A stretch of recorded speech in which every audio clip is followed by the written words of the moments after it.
Hello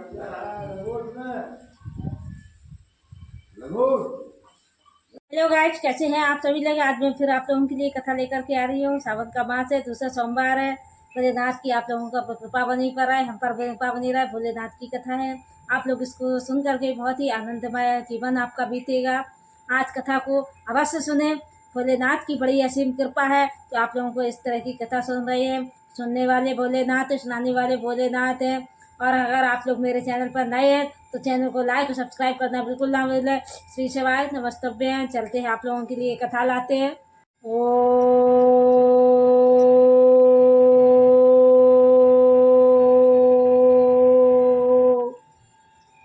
Shri शिवाय नमस्तभ्यं, श्री शिवाय नमस्तभ्यं, श्री शिवाय नमस्तभ्यं, श्री शिवाय नमस्तभ्यं, श्री शिवाय नमस्तभ्यं, श्री शिवाय नमस्तभ्यं, श्री शिवाय नमस्तभ्यं, श्री शिवाय नमस्तभ्यं, श्री शिवाय नमस्तभ्यं। शंभो शरणे पड़ी मांगो, घड़ी दो घड़ी दुखे काटो, दया करी मैं दर्शन हारी। भोलेनाथ तुम्हारे दर से खाली न जाता कोई, दर से तुम्हारे मैं भी खड़ी हूँ बाबा, नन्हे हाथे पसार। मैं भी खड़ी हूँ बाबा, नन्हे हाथे पसार। अभी तो दया करो बाबा, दया करो। हर हर महादेव, हर हर महादेव, हर हर महादेव। आज मैं आप लोगों के लिए 15वां अध्याय स्थान काल निरूपण के पूजा लेकर के आई हूँ। आप लोग इसे सुनेंगे, बड़े भक्ति भाव से इसको सुनना है। बड़े है आनंदमय कथा है। श्री शिवाय नमस्ते। श्री शिव बोले, हे सर्वा की सूची, अब आप पूजा के योग्य स्थान व काल का निरूपण कीजिए।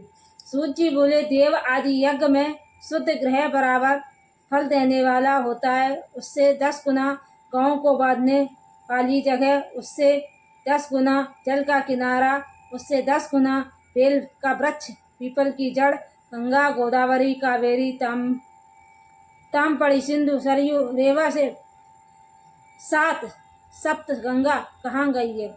उनका तट परम उत्तम होता है। उससे 10 गुना पर्वत की चोटी पर होता है। सबसे श्रेष्ठ तो वह जगह है जहाँ मन रमे। शुद्ध हृदय से किया हुआ कर्म सर्वत्र सब काल में पुण्य देने वाला होता है। संक्रांति और ग्रहण में तो 10 गुना फल और बढ़ जाता है। तपोनिष्ठ योगी यति की पूजा करनी चाहिए। ब्राह्मण तो पूजा का पात्र है ही। ब्राह्मण तो जाति से ब्राह्मण ही है। यदि वेद पाठी गायत्री जपने वाला मिले तो उसे दान देने का पर वैकुंठ की प्राप्ति होती है। ये भक्त परायण ब्राह्मण को दान देने पर कैलाश की प्राप्ति होती है। पर नारी आदि जीव कोई भी भूखा हो वहीं अन्य दान का पात्र है। इच्छा वाले को देना अभिष्ट फल को देता है। जैसे ही भी हो थोड़ा बहुत देवार्पण किया हुआ दान अनंत भोग को प्रदान करता है। मनुष्य को तप और दान ये दोनों ही हमेशा करने चाहिए। देवताओं की तृप्ति से सभी भोग मिलते हैं। ईश्वरार्पण बुद्धि से दान करने पर मोक्ष की प्राप्ति होती है। इस अध्याय के श्रवण से धर्म में बुद्धि लगती है तथा ज्ञान की वृद्धि होती है। श्री शिवाय नमस्तभ्यं।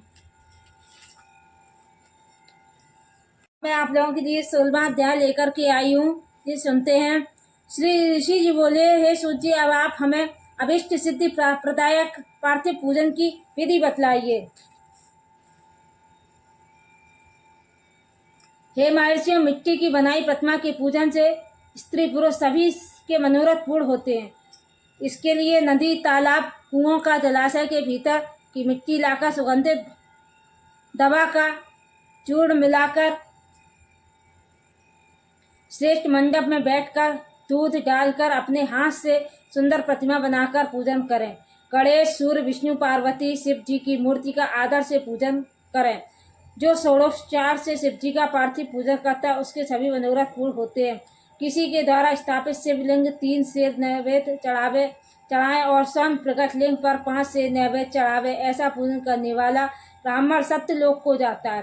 12 अंगुल चौड़ा तथा 25 अंगुल लंबा लिंग का प्रमाण है। इनके अभिषेक से आत्मबुद्धि गंध से पुण्य की प्राप्ति, नैवेद्य से आयु तृप्ति होती है, धूप देने से धन की प्राप्ति होती है, दीप से ज्ञान और तांबुल से भोगों की प्राप्ति होती है, अतः स्नान आदि 6 प्रकार के यत्नपूर्वक पूजन करना चाहिए। नमस्कार।